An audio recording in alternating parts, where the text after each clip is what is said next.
Once you've done your research and you've got information on the Scratchpad, there are a few things you can do with it. The first thing you can do with it is you can send it to the notes section, which is over here. Now these notes sections, you need to understand, are global. So any note that you add from any article is going to appear in this list. If I show you what a note looks like, we'll send it to a new note. And we have to give it a title. So let's call it omega-3 fatty acid, because that's what the note is about. And I get a message saying it's been sent to the notes. If I go over to the notes now, you can see that the note is here. This is the title I gave it, and then the note down here is added. This means the notes will be there next time you open it up, so you have a permanent record. Incidentally, anything on the Scratchpad will also be saved. When you click on the save button for an article, the Scratchpad is unique to the article, so it will be saved with the article. Do remember to save though once you've done a lot of work on here. Go in, save the article, and then this information will be saved. So that's the first thing you can do. Also with that send to, you can append to a currently selected note. So if you have a note that's already open like this one, then I can add that information to the end of that note. If we go back now, you can see that information has been added again. All right, so you can add it to a new note or append to an existing note. You've also got a few processing options, and these really are left in there from version 1 of Web Content Studio. Personally, I don't use them. You probably won't use them either, but let's just quickly go through. We can remove lines containing. So let's suppose we had some lines in there and they all contained something, I don't know, a colon or a semicolon or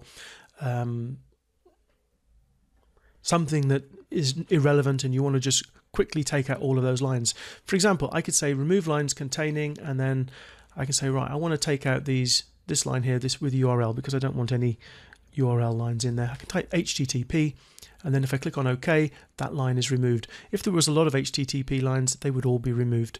And it's the entire line that's removed, not just the HTTP bit. You can also remove lines, exact lines. If you have, let's say you do a certain copy and a certain copy of various websites, and you have something that recurs over and over again, like a title or something that you want to take out, you can actually say remove lines, type in exactly what it is that the line contains, and then it will just strip them all out. I know in the old version of Web Content Studio used to have things separated like that, and so what I would do in the processing is remove lines, and is that 4 or 5? That's 5 asterisks. Click on OK, and then those 2 lines would be removed as well. You can also remove numbers. Now, I don't want to remove numbers, because if I do, it's going to remove the 3 from omega-3 fatty acids. I'll show you. There we go, it's just removed it. So that will just remove numbers, and then this option here is only include lines that have a certain word or phrase. So let's suppose you've been to collect lots of questions, and you only want those lines left that contain a question mark. There you go, we've now just got the questions remaining. You can also sort alphabetically, and if I click on that, you'll see that those 3 lines are then sorted alphabetically. We've got a word wrap, which you can't see now because, let me see if I can, oh no, we're not going to get it.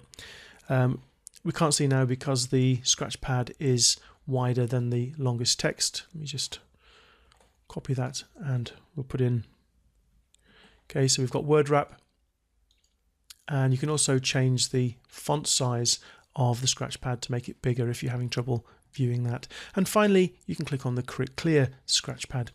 The Scratchpad research that you've done, we'll see when we come to look at the what you see is what editor, can be opened in its own window. So you can actually have the editor open and the Scratchpad open to refer to your notes, but we'll see that in a later tutorial. In the next few tutorials, we're going to start looking at the what you see is what you get editor.